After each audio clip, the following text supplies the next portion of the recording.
मैंने जिसे चाहा वो भुला कर चली गई। मैंने जिसे चाहा वो भुला कर चली गई। खुशी के बदले मेरे आंख में आंसू गिरा कर चली गई। जालू तू छोड़ी दिल हम तोड़ी देख के है अखिया में लोर।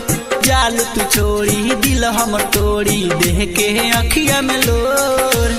ससुरा में जाके पियावा के पाके दिहलू हमके छोड़। ए जान हम छोड़ गईलू शीशा का दिल तोड़ गईलू। ए जान हम छोड़ गईलू शीशा का दिल तोड़ गईलू। जालू तू छोड़ी दिल हमर तोड़ी देख के है अखिया में लोर।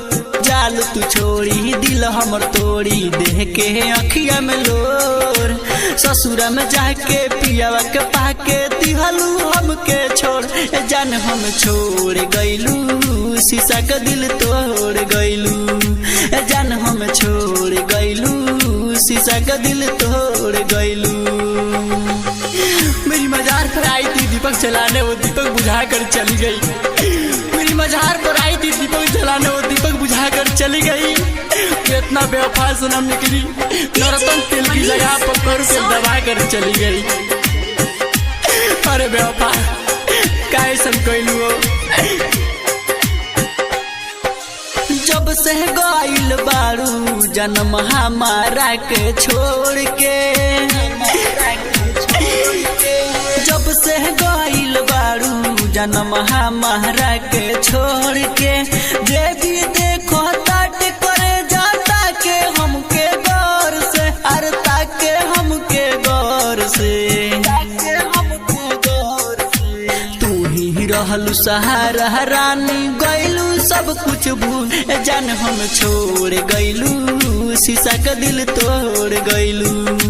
जान हम छोड़ गइलू शीशा का दिल तोड़ गइलू। अरे जब जाही के रही तो हमसे प्यार काहे कैले रे पगली।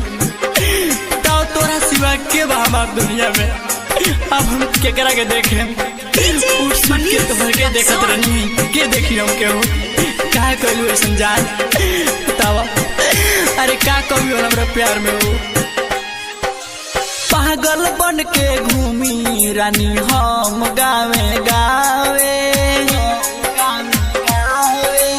पागल बन के घूमी रानी हम गावे गावे।